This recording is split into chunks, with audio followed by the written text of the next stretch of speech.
तो भाई लोग कैसे हो। आज मैं आप लोग के सामने एक और नई स्टोरी लेके आया हूँ, अपाहिज कातिल। चलिए कहानी स्टार्ट करते हैं। शहर से 20 किलोमीटर दूर वीरान सुनसान इलाके में थी ठाकुर रुद्र प्रताप की यह खूनी हवेली। ठाकुर रुद्र प्रताप का आसपास के इलाके में काफ़ी दबदबा था। उन्हीं के नाम पर यह इलाका रुद्रपुर के नाम से जाना जाता था। कभी इस हवेली की शान और शौकत ही निराली थी, लेकिन एक बार इस हवेली में हत्याओं का जो सिलसिला शुरू हुआ उसने ठाकुर परिवार को उजाड़ कर रख दिया। सख्त से सख्त पहरे पर भी कातिल आता और खून करके हवा की तरह गायब हो जाता। और आज एक जीप रुद्रपुर के जंगलों में तेजी से दौड़ी जा रही थी, जिसमें थे मेजर राजेश और उसके सहयोगी, जो ठाकुर रुद्र प्रताप की हत्या की जांच करने रुद्रपुर जा रहे थे।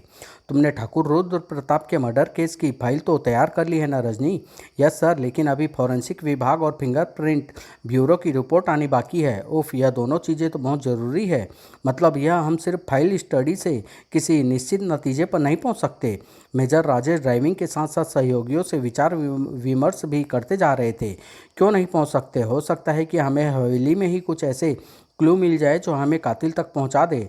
आप भूल रहे हैं सर, ठाकुर का मर्डर हुए 2 माह से ऊपर हो चुके हैं। 2 माह में तो अच्छे अच्छे क्लू समाप्त हो जाते हैं या कर दिए जाते हैं।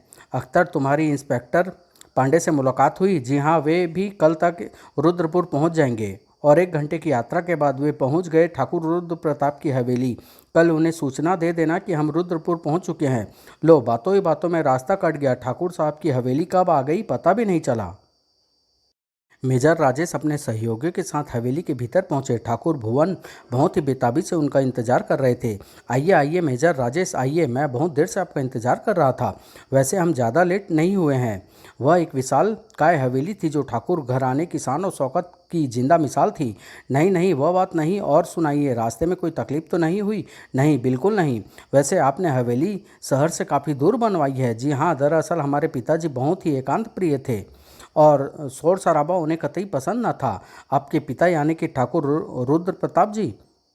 तभी ठाकुर भुवन की माँ राजवती तथा पत्नी नलिनी बाहर आ गई। इनसे मिलिए, मेरी माँ ठाकुराइन राजवती और मेरी पत्नी नलिनी। नमस्ते। नमस्ते बेटा। नमस्ते माँ जी।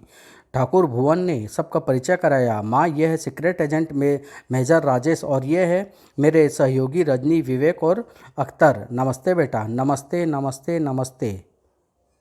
और परिचय के बाद, बेटा भुवन, तुम मेहमान खाने मेहमान खाने में इन लोगों के ठहरने का प्रबंध करो। मैं रसोइयों को चाय का बोलती हूँ। अच्छा माँ। आइए राजेश साहब, मैं आपको आपका कमरा दिखा दूँ। चलिए। और ठाकुर भुवन राजेश को एक विशाल का कक्ष में ले गया। यह है आपका कमरा, जहाँ आपको अपनी ज़रूरत की सभी चीज़ें मिल जाएगी और किसी चीज़ की ज़रूरत हो तो बता दीजिएगा। थैंक यू मिस्टर भुवन। फिर चाय की मेज़ पर, मेजर साहब आपने पुलिस फाइल तो देख ही ली होगी। क्या आप किसी नतीजे पर पहुँचे? नहीं, हमें केस की तह तक पहुंचने के लिए दरअसल जो महत्वपूर्ण जानकारियाँ चाहिए वे इस फाइल में नहीं हैं। क्या? चाय समाप्त होने के बाद, अख्तर, अब हमें हवेली का एक एक कोना बारीकी से देख लेना चाहिए। आपका ख्याल दुरुस्त है सर। मिस्टर भुवन, हम अंदर से आपकी हवेली देखना चाहेंगे। शौक से देखिए। आइए, मैं आपको पूरी हवेली दिखाता हूँ। भुवन ने राजेश को हवेली दिखानी शुरू की। वो देखिए, सामने हमारी हवेली का मुख्य द्वार है और वह ऊंची दीवार हवेली के चारों ओर से घेरे हुए है। बड़ा मजबूत गेट है। इसके अलावा अंदर आने का कोई और रास्ता कोई नहीं। इसके बाद ठाकुर भुवन राजेश को अपने पिता ठाकुर रुद्र प्रताप के शयनागार में ले गए। यह हमारे स्वर्गवासी पिता ठाकुर रुद्र प्रताप जी का कमरा है। जब से ठाकुर साहब की हत्या हुई है यह कमरा अक्सर बंद ही रहता है। कभी कभी माँ जी ही आकर सो जाती है। आइए आपको दूसरा कमरा दिखाते हैं। नलिनी उन्हें हवेली के दूसरे विशाल कक्ष में ले गई। यह हमारा शयनागार था। अब तो यह भी अक्सर बंद ही पड़ा रहता है। इसमें भी सिर्फ एक ही दरवाज़ा है। वैसे आपकी हवेली में यह हत्याओं का सिलसिला कब से चल रहा है? करीब 1 साल से। मेजर राजेश पूछताछ के साथ साथ हवेली की हर चीज़ को बड़े ध्यानपूर्वक देख रहे थे कि शायद कोई सुराग हाथ लग जाए।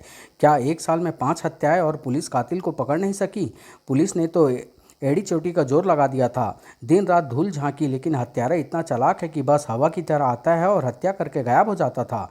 अब वे हवेली के चौथे कक्ष का निरीक्षण कर रहे थे, लेकिन यहाँ भी उन्हें कोई महत्वपूर्ण चीज़ नज़र नहीं आई। यह तो मालूम ही नहीं हो पाता था कि बंद खिड़की दरवाजे में वह किधर से आता था और किधर चला जाता था। राजेश साहब, अगर ये केस इतना पेचीदा ना होता तो क्या आपको दिया जाता? पुलिस ही हल ना कर लेती। तुम ठीक कहती हो। अचानक ठाकुराइन भावुक हो उठी, उनका माथा तो उमड़ पड़ा। अब तक जो कुछ हुआ बेटा सो हुआ, लेकिन अब ठाकुर खानदान की इस आखिरी निशानी को बचाना तुम्हारे हाथ में है। आप चिंता न करें माताजी, ठाकुर भुवन अब हमारी सुरक्षा में है। ठाकुराइन को नलिनी के पास छोड़कर वे अपनी कार्यवाही में लग गए। नलिनी जी, आप माताजी को संभालिए। भुवन प्रताप जी, जरा हमें विस्तार से बताइए, आपके पिताजी की हत्या कब और कैसे हुई? वो मनहूस पूर्णमासी की रात तो हम कभी नहीं भूल सकते राजेश साहब। चांदनी रात थी, हमारा पूरा परिवार हवेली की छत पर चांदनी रात का आनंद ले रहा था। देखो बेटा, हमारी जागीर कितनी दूर दूर तक फैली हुई है। जी पिताजी। सभी भाई पिताजी की बात को ध्यान से सुन रहे थे। जहाँ तक नज़र डालो हमारी ही ज़मीन नज़र आती है। बस बैठे बैठे अपने मियाँ मिट्ठू ही बनते रहा करो। माँ आप क्यों जलती है हमारे पिताजी की शान से? तभी दूर पुराने खंडहर से उल्लू की दर्दनाक चीख सुनाई दी। मेरी बंदूक लाओ, कितनी डरावनी चीख है। उफ, मुझे डर लग रहा है, नीचे चलिए ना। हा हा हा, माँ आप भी कैसी बातें करती है। फिर एक बार चीख गूंजी। इस बार चीख और भी ज़्यादा दर्दनाक थी। मेरा दिल न जाने क्यों बुरी तरह काँप रहा है। नीचे चलिए। चलता हूँ बाबा, चलता हूँ। मालूम नहीं तुम्हें क्या हो गया। और पिताजी शयनागार में आकर लेट गए। अच्छा चंद्र प्रताप, रात काफ़ी हो चुकी है, जाकर सो। सवेरे तुम्हें शहर जाकर सेठ बनवारी लाल से वसूली करनी है। जी पिताजी। और ठाकुर राम चंद्र प्रताप वहाँ से चले गए। सब सोने चले गए। न जाने क्यों मेरी आंखें से नींद कोसों दूर थी, लेकिन तभी एक दर्दनाक चीख से हवेली गूंज उठी। चीख? क्या हुआ? पिताजी के कमरे से चीखने की आवाज़। सब लोग पिताजी के कमरे की ओर दौड़ पड़े। जाकर देखा तो पिताजी जमीन पर पड़े हुए बुरी तरह छटपटा रहे थे। आधा खंजर उनकी छाती में घुसा हुआ था। किसने की ये जुर्रत, हमें बताइए। हाय भुवन के पिताजी, पिताजी आपको क्या हो गया? हम उसकी बोटी बोटी कर देंगे। इससे पहले कि वो कुछ कह पाते इस दुनिया से चल बसे। नलिनी तुम माँ को संभालो, माँ बेहोश हो गई। पिताजी, मैं पहले ही कहती थी आज कुछ अनहोनी होगी। क्या उन्होंने मरने से पहले कुछ कहा था? नहीं। हाँ याद आया, मरने से पहले वे रामू काका के कमरे की ओर इशारा कर रहे थे। हमने समझा कि शायद वह कहना चाहते हैं मेरे मरने के बाद रामू काका का ख्याल रखना। ये रामू काका कौन है? आपके क्या लगते हैं? दरअसल रामू काका से हमारा कोई रिश्ता नहीं है। वह तो एक अनाथ बेसहारा अपाहिज है। एक दिन ठाकुर साहब जंगल से लौट रहे थे, ये रास्ते में पड़ा था। पिताजी को तरस आ गया और उसे उठा लाए। उससे शाम को मिलेंगे। नहीं नहीं, बड़ा ही खुर्राट बूढ़ा है, उलूल जुलूल बकता रहता है। हमने तो पिताजी के कारण उसे रख छोड़ाया, वरना कब का बाहर कर दिया होता। उसके पश्चात ठाकुर भुवन प्रताप उन्हें हवेली के एक और कमरे में ले गए। कमबख्त, जब से आया है घर में से लाशें ही लाश निकल रही है। ये हमारे भाइयों का कमरा है। कमाल है, हर कमरा इतना मजबूत है। ना रोशनदान, ना पिछला दरवाज़ा, सिर्फ एक ही दरवाज़ा है। और फिर भी हत्यारा अंदर आ गया। ये आपके भाई हैं क्या? इनकी हत्या भी? हाँ जी हाँ, अभी पिताजी का गम भूल भी नहीं पाए थे कि इनकी भी गला घोटकर हत्या कर दी गई। कमाल है, इसी तरह एक के बाद एक हत्या होती रही। क्या किसी भी भाई ने मरते मरते कोई संकेत नहीं दिया? जी नहीं, हत्यारा वार इतना ज़बरदस्त करता था कि हाँ याद आया, हमारे मझले भाई ने भी मरते मरते रामू का नाम लिया था। मिस्टर भुवन, अब हमारा रामू काका से मिलना और ज़रूरी हो गया है। जैसी आपकी मर्जी, लेकिन वह बूढ़ा बहुत ही चिड़चिड़ा है। हम डर के कारण उसके कमरे में भी पैर नहीं रखते, खाना भी बाहर से ही पकड़ाते हैं। भुवन मेजर राजेश को लेकर रामू काका के कमरे पहुंचे। रामू काका, क्या है? चले जाओ यहाँ से। मुझ बूढ़े को तंग करते हो नालायको, पागल बेहया, भागो यहाँ से। रामू काका को देखकर सभी निराश हो गए। उनकी दोनों टांगें कटी हुई थी। ओह, इनकी तो दोनों टांगें कटी हुई है, ये तो चलने को भी मोहताज है। अचानक रामू काका पागलों जैसी हरकत करने लगा। सब किस्मत का खेल है कमबख्तो, हा हा हा, सब किस्मत का खेल है। टांगों वाले ऊपर चले जाते हैं। काका, ये आपसे मिलना चाहते हैं। यह उलूल जुलूल बकने लगा। ये तस्वीर कितनी सजीव है। मैं नहीं चाहता मिलना। सुनो, मेरी टांगें होती तो मैं भी ऊपर चला जाता। मैं तो लंगड़ा हूँ, बाहर चलो। ये तो सचमुच बड़ा अजीब आदमी है। पूरा दिन हवेली में जांच में बीत गया। रात को मेजर राजेश ठाकुर परिवार के साथ खाने पर बैठे। पूरा दिन हो गया, लेकिन हम किसी नतीजे पर नहीं पहुँच पाए। एक बात और, क्या हवेली में कोई गुप्त रास्ता तो नहीं? हाँ हाँ बताइए, अगर ऐसा कोई रास्ता है तो आपको तो ज़रूर मालूम होगा। मेरे ख्याल से हवेली में ऐसा कोई रास्ता नहीं है। खाने पर भी मेजर राजेश, विवेक, रजनी व अख्तर अपनी कार्यवाही में ही मशगूल थे। आप सही सही बात बता क्यों नहीं देते? क्या जान प्यारी नहीं है? हाँ बेटा, राजेश साहब को सब सच सच बता दो। और भुवन ने बताना शुरू किया, राजेश साहब ये हवेली हमने बनवाई नहीं है, मतलब ये हवेली हमारी नहीं है। आपकी नहीं है मतलब आपने खरीदी है क्या? भुवन को हिचकिचा देख ठाकुराइन राजवती ने पूरी बात बताई। मैं बताती हूँ, भुवन के दादा ठाकुर रणधीर प्रताप ने यह हवेली अपने दोस्त ठाकुर नरेंद्र प्रताप की विधवा से हड़प ली थी। मैं तब इस हवेली में नई नवेली दुल्हन बनकर ही आई थी। मेरे सामने वह विधवा अपने मासूम बच्चों को लेकर भुवन के दादा को कोसती चली गई। ठाकुर, मुझ विधवा की बददुआ मत ले, तेरा वंश नष्ट हो जाएगा, वंश। और जा यहाँ से वरना गोली से उड़ा दूंगा। जाती हूँ ठाकुर, जाती हूँ, पर याद रख, इस हवेली में उल्लू बोलेंगे, उल्लू। तू अपने परिवार की लाश ढोता ढोता मर जाएगा। और वह विधवा रोती बिलखती चली गई। बाद में उस विधवा का कुछ पता न चला। नहीं, शायद उसने आत्महत्या कर ली थी। उसके 2 बच्चे, मालूम नहीं उनका क्या हुआ। मुझे लगता है उस विधवा की बददुआ ही हमें तबाह कर रही है। लेकिन दादाजी के किए की सज़ा भगवान हमें क्यों दे रहा है? अचानक ठाकुराइन की निगाह सामने खिड़की पर गई। वो अरे अचानक इन्हें क्या हुआ? क्या हुआ माँ, कुछ तो बताइए। अभी अभी मैंने उस खिड़की के पास एक नकाबपोश। अरे ये तो बेहोश हो गई। अख्तर, खिड़की के पास जाओ।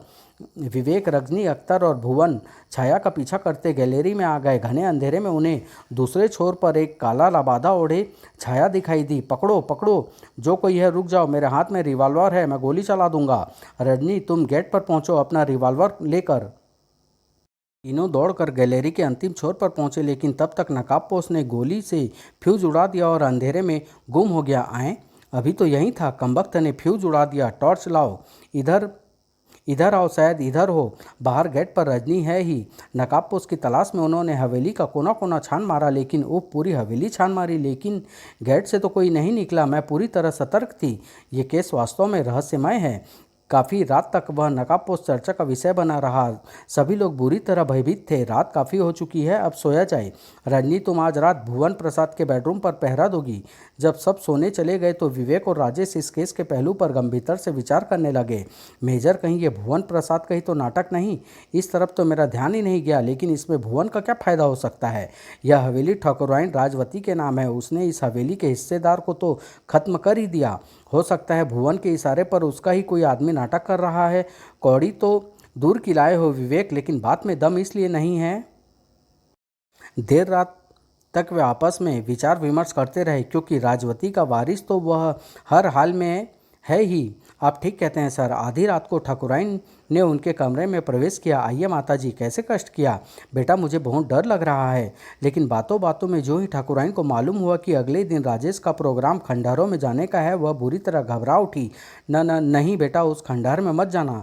क्यों? वो बहुत खतरनाक खंडहर है। वहाँ रात को आत्माएं घूमती हैं। आत्माएं? हाँ, रात को मैंने हवेली की छत से खंडहर में एक साये को टहलते देखा है।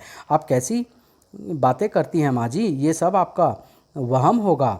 भयभीत ठाकुराइन राजेश, विवेक और अख्तर को उस रहस्यमय खंडहर के बारे में बता रही थी। भला उस खंडहर में आत्माएं क्या करेगी? बेटा, वह खंडहर भुवन के दादा का सजा घर था। सजा घर? क्या मतलब?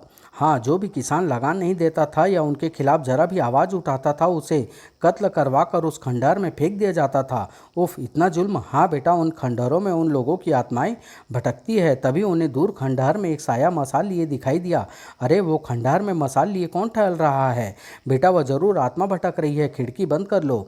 रात किसी तरह बीत गई। ठाकुराइन ने मना करने के बावजूद राजेश अपने सहयोगियों के साथ उन पुराने खंडहरों में पहुंच गए। बहुत ही पुराना मंदिर है। मूर्तियां भी जर्जर हो चुकी है। खंडहर टूट फूट चुका था, लेकिन उसकी कलात्मक मूर्तियां देखकर लगता था कभी यह मंदिर भव्य रहा होगा। प्राचीन मंदिर है साहब, हमारे याद से पहले पहले का है। हमने तो इसे खंडहर हालत में ही देखा है। मंदिर के अंत में एक कमरा था जिस पर जंग लगा ताला लटका हुआ था। इस कमरे में क्या है मालूम नहीं, अभी खुलवा कर देखता हूँ, शायद ताला तोड़ना होगा। राजेश ने पिस्टल के फायर से ताला तोड़ डाला। अंदर पहुँचे तो सभी चौंक उठे। कमरा नर कंकालों से भरा पड़ा था। उफ, इतने नर कंकाल! शायद ये वही किसान हैं जिन्होंने भुवन जी के दादा ने मरवा डाला। चलो इस खंडहर की छत पर चलो। सभी लोग खंडहर की छत पर पहुंचे, इस आशा में शायद वहां कोई उन्हें काम की चीज़ मिल जाए, उनकी मेहनत रंग लाएगी। अरे वाह, इधर आइए राजेश साहब, क्या बात है अख्तर, ऐसा क्या मिल गया? ये देखिए सिगरेट के जले टुकड़े। यकीनन ये टुकड़े ज़्यादा पुराने नहीं हैं, इसका मतलब यहाँ कोई आता है।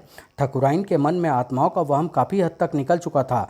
माँ जी, अब तो आपको यकीन हो गया होगा कि रात को खंडहरों में जो साया दिखाई देता है वह कोई आत्मा नहीं बल्कि जिंदा इंसान है। क्या रात को इस खंडहर पर निगरानी रखी जाए?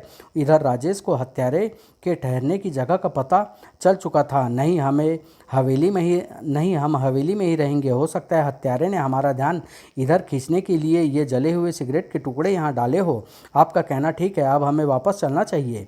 पूरा दिन उस पुराने खंडहर में बिताने के बाद मेजर राजेश शाम को थके हुए अपने सहयोगियों के साथ हवेली पहुंचे। खाने के बाद रात को सोने की तैयारी शुरू हो गई।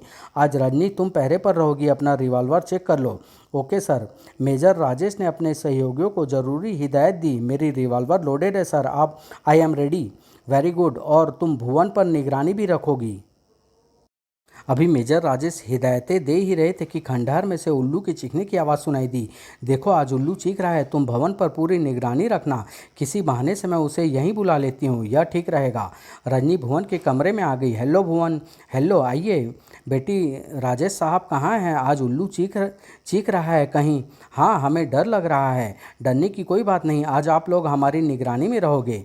रजनी ने भुवन को अपनी बातों के जाल में फंसाना शुरू किया। मिस्टर भुवन, आज रात मुझे पहरा देना है, मैं अकेली बोर हो जाऊंगी। बताइए, मैं आपके लिए क्या कर सकता हूँ? क्यों न शतरंज की बाजी हो जाए? बहुत अच्छा आइडिया है, मुझे भी नींद नहीं आ रही। देर रात तक शतरंज की बाजी चलती रही। ये रहा वजीर और आपके बादशाह को मात। उफ, सचमुच अच्छी खिलाड़ी हैं आप। इस तरह रात को 1 बज गया। इस बार आप मात नहीं दे पाएगी, अभी पता चल जाएगा। दोनों शतरंज में मशगूल थे, तभी कमरे में नारी कंठ की चीख। अरे, ये तो माँ की चीख है, जल्दी आओ मेरे साथ। रजनी सबको आगाह करती ठकुराइन के कमरे की ओर दौड़ पड़ी। विवेक, अख्तर, जल्दी आइए, कहीं माँ को कुछ हो न गया हो। वहाँ जाकर देखा, माँ का चेहरा भय से स्याह पड़ा हुआ था। वो फिर आ जाएगा। पानी पानी लो माँ, पानी पियो। क्या हुआ माँ जी? घबराए नहीं, हम आ गए हैं। सहमी हुई ठाकुराइन भुवन से लिपट गई। बेटा भुवन, यह हवेली छोड़कर शहर चल। माँ, कुछ बताओ तो, क्या हुआ? बेटा, अगर जल्दी हवेली नहीं छोड़ी, हम में से एक न एक का खून हो जाएगा। डरिए नहीं, हमें बताइए क्या हुआ। ठाकुराइन ने बताना शुरू किया। तेरे जाने के बाद मैं सोने के लिए लेट गई, लेकिन मालूम नहीं क्यों नींद नहीं आ रही थी। न जाने ये मनहूस हवेली कितने जाने लेगी। तभी मुझे अपने पलंग के पास आहट महसूस हुई। मैंने समझा शायद भुवन है। यह आहट कैसी है? कोई है? शायद भुवन होगा। बेटा भुवन, क्या बात है, नींद नहीं आई अभी तक? जवाब न पाकर मैं पलटी, लेकिन 2 मजबूत हाथों ने मेरा गला दबा दिया। मैंने चीखना चाहा, लेकिन उसने मेरा मुंह भींच रखा था। हाथों की पकड़ काफ़ी मजबूत थी। बचने का कोई रास्ता न देख मैं संघर्ष करने लगी। मैंने पीछे देखा, वह काले लबादे में लिपटा नकाबपोश था। इसी हाथापाई में उसका नकाब मेरे हाथ से उतर गया। आज तेरा पर्दाफाश करके रहूंगी खूनी। तूने मेरे खानदान को तबाह करके रख दिया। मैं चौंक उठी। वह रामू काका था। मैं फिर आऊँगा ठकुराइन। रामू काका, तुम? सब विस्मित से ठकुराइन को देख रहे थे। उनके सामने समस्या थी कि वे उनकी बात का कैसे यकीन करें। यह आपका वहम तो नहीं? ऐसा कैसे हो सकता है? रामू काका के तो टांगे ही नहीं हैं। अरे, ये तो बेहोश हो गई। शायद इन्होंने कोई डरावना सपना देखा है। नहीं, माताजी सच कह रही है।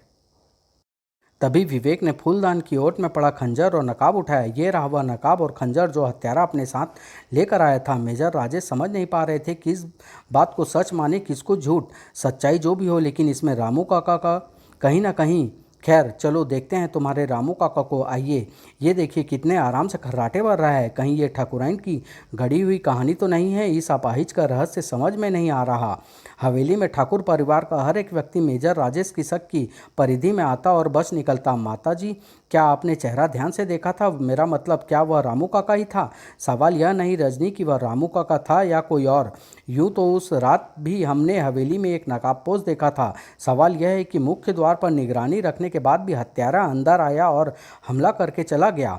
राजेश अपने सहयोगियों के साथ विचार विमर्श कर रहे थे। सर, आपके आदेशानुसार मैंने भुवन पर पूरी निगरानी रखी थी। मैंने उसे शतरंज में लगा कर ये हंसने का समय नहीं है अख्तर। अगर अब कोई खून हो गया तो लोग हम पर हंसेंगे। सभी का निशाना अपाहिज रामू काका ही था। सॉरी सर, माफ़ कीजिए, मुझे तो इस हवेली में रामू काका ही बड़ा रहस्यमय व्यक्ति मालूम देता है। बुरा ना माने राजेश साहब, उसकी दोनों टांगें कटी हुई है, फिर भी वे आदमी अच्छा मालूम नहीं देता। वो तो 2 कदम भी नहीं चल सकता, भागना तो दूर की बात है। राजेश जानते थे कि खूनी बौखला गया है, इसलिए वह जल्दी जल्दी वार कर रहा है। उन्हें यकीन था खूनी जल्दी ही हवेली में आएगा। चिंता न करो, अगला हमला जल्दी ही होगा, सब मालूम हो जाएगा। क्या? हाँ, इस बार उल्लू के चीखने का इंतजार करो।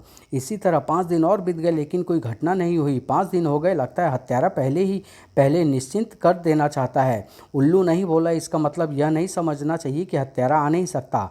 हो सकता है हत्यारा सतर्क हो गया है। लेकिन छठे दिन जब राजेश, विवेक, रजनी और अख्तर बातों में मशगूल थे, हो सकता है हत्यारा हमारे वापस लौटने का इंतजार कर रहा हो। अरे देखो, उल्लू की चीखने की आवाज़। पूरी रात गुजर गई, कोई घटना नहीं हुई। राजेश स्वयं रिवॉल्वर लिए पहरा देते रहे, लेकिन हत्यारा नहीं आया। रात भर पहरा दिया, लेकिन कोई फायदा नहीं। क्या हत्या का उल्लू के चीखने से कोई संबंध है? बहुत गहरा है। मैं कुछ समझ रहा हूँ। मेजर राजेश एक नतीजे पर पहुँच चुके थे। इस बार शायद हम कातिल को पकड़ने में कामयाब हो जाएंगे। भुवन प्रसाद जी, अब हमें थोड़ा आपका सहयोग चाहिए। हम जैसा कहते हैं वैसा कीजिए। हुक्म दीजिए, मुझे खुशी होगी मैं आपका काम आ सकूं।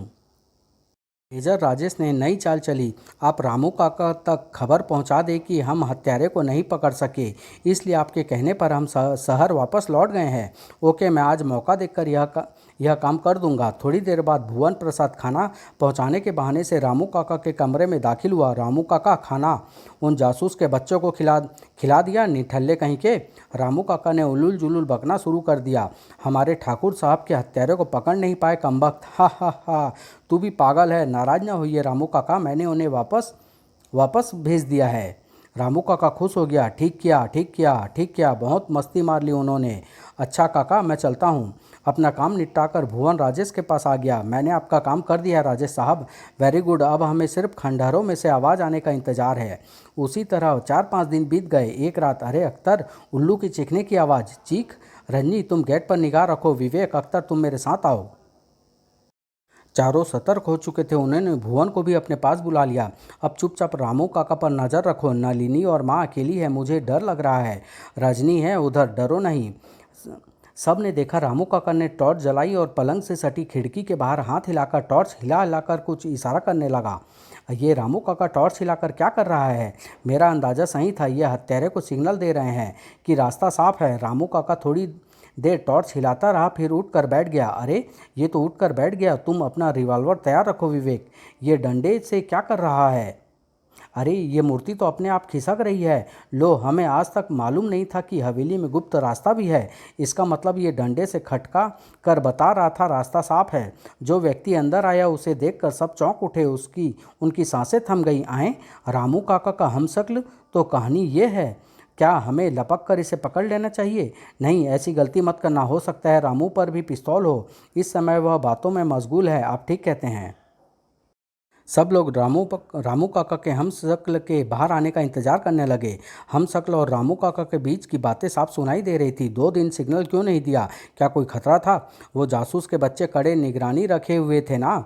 उनकी ऐसी की तैसी 4 गोलियां उनके नाम की सही। छोड़ो ये बातें अब ये बताओ, रास्ता साफ है ना? बिल्कुल साफ है। कमबख्त जासूस तो गए, बाकी सब शायद सो गए। नहीं सोए होंगे तो मैं सुला दूंगा चैन की नींद। हम शकल आज बहुत खुश था। मुबारक हो, आज हम अपने मकसद में कामयाब हो जाएंगे। थोड़ा संभल कर जाना श्याम। रामू काका ने भी उसका साथ दिया। तुम फिक्र न करो, आज मैं किस्सा खत्म कर ही दूंगा, फिर ये हवेली हमारी होगी। हम शक्ल उठा और अंधेरे में बाहर की ओर निकला। सावधान, वो इधर ही आ रहा है।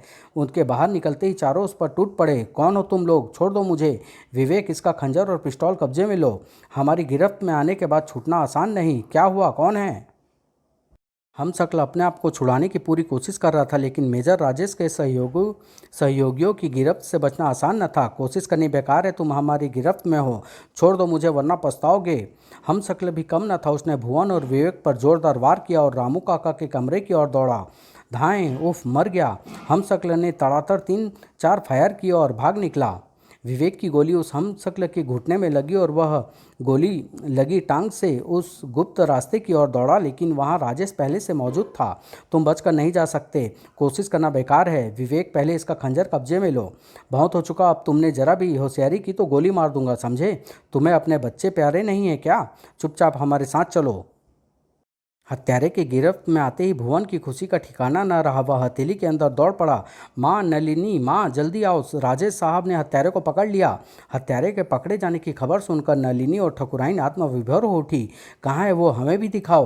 क्या सच? ठकुराइन ने हत्यारे को देखा तो चौंक उठी। हाँ हाँ, यही था उस रात वह रामू काका का हमशक्ल।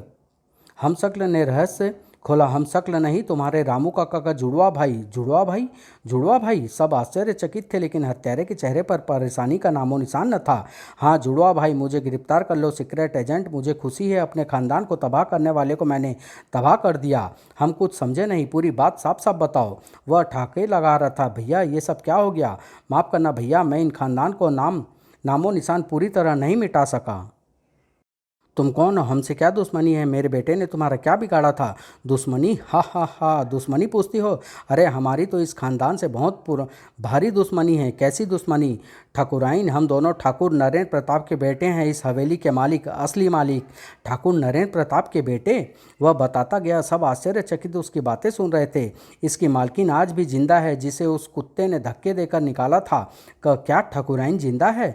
तुमने समझा होगा, वह हम मर गए, हम जिंदा हैं। एक के बाद एक रहस्य खुलता जा रहा था, लेकिन हमने तो सुना था कि वे शिकार करने गए थे और उन्हें कोई जंगली जानवर खा गया था। नहीं, उस कमीने को हम ही उठा कर ले गए थे। आज भी उसे हमने कैद कर रखा है। क्या? तुम हमारी हवेली में ऐश करते रहे और हम असली मालिक दर दर की ठोकरें खाते रहे। हमारे कलेजे में बदले की आंख धधकती रही। बेटा, हमारी तकदीर है, तुम एक विशाल हवेली के मालिक हो और झोपड़ी में रह रहे हो। माँ, कहाँ है हवेली? हम बड़े होकर अपनी हवेली वापस लेंगे। काम ढूंढने नंगे पांव पथरीले रास्तों पर चलते। माँ, कितनी दूर और चलना है? थक गया हूँ मैं। माँ, कंकड़ चुभ रहे हैं। बड़े हुए तो हमारे सामने एक ही मकसद था, अपने दुश्मन के खानदान को नामो निशान मिटाने का। पूरी कहानी सुनकर जहाँ एक और राजेश को श्याम के प्रति सहानुभूति हुई, वहीं दूसरी ओर ठाकुर परिवार की निगाहें नीची हो गई। तुमने कानून का सहारा क्यों नहीं लिया श्याम? तुम्हें कानून को अपने हाथों में नहीं लेना चाहिए था। श्याम ने नफरत से मुंह मोड़ लिया। जासूस साहब, इस इलाके में उस समय सिर्फ भानु प्रताप का ही कानून चलता था। ठाकुर भानु प्रताप का कानून, जिसे चाहा मरवा कर जंगल में फेंकवा दिया, जिसे चाहा झोपड़ी सहित जलवा दिया, जिसकी चाहा फसल में आग लगवा दी। इतना जुल्म था यहाँ। अगर उस जालिम को पता चल जाता कि हम जिंदा हैं तो अब तक शायद हमारी लाश भी चील कौवे खा गए होते। ऐसे में हम कमज़ोर बेसहारा इंसानों की कौन सुनता? राजेश साहब, ठाकुर ने सबको खरीद रखा था, कानून को भी। हमने सबसे पहले ठाकुर रणधीर प्रताप को ही कैद किया। कौन हो तुम? तुम्हारी ये जुर्रत? हम ठाकुर नरेंद्र प्रताप के बेटे हैं। चलो सीधी तरह हमारे साथ। आज से तुम हमारी कैद में रहोगे। क्या पिताजी जिंदा हैं? हमारे दादाजी जिंदा हैं? कहाँ हैं हमारे दादाजी? ऐसी जल्दी क्या है उनसे मिलने की? सब परेशान थे, लेकिन श्यामू ठहाके लगाता रहा। तुम्हारे दादाजी जिंदा लाश बने हुए हैं। उसने हमें एक बार मारा, हमने कई बार मारा। जब भी मैं खून करता था उसे बता कर आता था। वह बूढ़ा रोता चिल्लाता रहा था, मुझे मज़ा आता था। उस ठाकुर परिवार को तड़पाने में बड़ा आनंद मिल रहा था। मिलोगे उनसे भी मिलोगे। जल्दी क्या है, अभी सुनते जाओ। रहम करो श्यामू, रहम करो, अब और नहीं सुनना जाता। श्यामू आप बीती सुनाता गया। हमने जवान होकर तुम्हारे दादाजी को कैद करने के बाद तुम्हारे परिवार को बर्बाद करने की कसम खाई। बेटा, तुम शेर का खून हो, अपने अन्याय का बदला जरूर लेना। माँ, हम उन लोगों को बर्बाद रणधीर को तो कैद कर ही लिया है। रामू भैया की टांग एक हादसे में चली गई, लेकिन हमने हिम्मत नहीं हारी। रामू भैया को तुम्हारी हवेली में घुसाया। माँ ने हमें हवेली का नक्शा बता रखा था। मैं सामने खंडहर में अपने मुंह से उल्लू की आवाज़ निकालकर रामू भैया से पूछता था, क्या रास्ता साफ है? रास्ता साफ होता तो भैया टॉर्च जलाकर इशारा कर देते, और अगर ज़रा भी खतरा होता तो टॉर्च बंद रखते। इशारा मिलते ही मैं हवेली में आता, अपना काम करता और चला जाता था। उसी रास्ते से जिसका पता सिर्फ माँ को था और हम दोनों भाई को। ये रास्ता कहाँ खुलता है? घने जंगल में, उस खंडहर के पास एक मंदिर में, जहाँ मैंने रणधीर प्रताप को कैद कर रखा है। क्या हमारे दादाजी खंडहर में कैद हैं? वो 1 हफ्ते से भूखे भी हैं। जाओ अपने दादाजी को ले आओ खंडहरों में से। हा हा हा। भुवन, नलिनी और ठकुराइन खंडहरों में पहुंचे। दादाजी, दादाजी, न न नहीं, मेरे बेटे को नहीं मारो, नहीं नहीं मारो, मुझे मेरे किए की बहुत सज़ा मिल गई। भुवन अपने आप को न रोक सका। वह दादाजी से लिपट कर उनके हाल पर रो पड़ा। बेटा, पिताजी, ये आपका पोता भुवन। बेटा, बेटा, दादाजी घर चलिए। किसी ने सपने में भी नहीं सोचा था कि इतने दबंग रौबदार व्यक्तित्व के मालिक ठाकुर रणधीर प्रताप का यह हाल होगा। पिताजी, ये क्या हाल हो गया आपका? बेटा, मैं अपने खून की लाशों पर आंसू बहाता बहाता थक गया हूँ। सबकी मौत का जिम्मेदार मैं हूँ। ठाकुर रणधीर प्रताप की आंखों में पश्चाताप के आंसू बह निकले। मुझे अपने किए की सजा मिल गई राजवती बेटी। एक हवेली की खातिर कितनी बड़ी कीमत चुकानी पड़ी मुझे। छोड़िए दादाजी उन बातों को जिसके लिए बेईमानी की, जुल्म किए वो ही नहीं रहे। चारों हवेली पहुंच गए। मेजर राजेश उनका इंतजार ही कर रहे थे। अब हम इस हवेली में क्या करेंगे? मैं तो यहीं कहूँगा मैंने बहुत बुरा किया।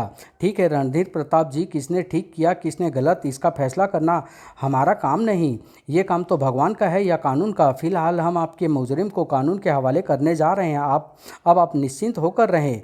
जीते रहो बेटा, भगवान तुम्हें लंबी उम्र दे। धन्यवाद राजेश साहब, आपके सहयोगियों को बहुत बहुत धन्यवाद। और मेजर राजेश हत्यारे को कानून के हवाले करने चले गए। समाप्त।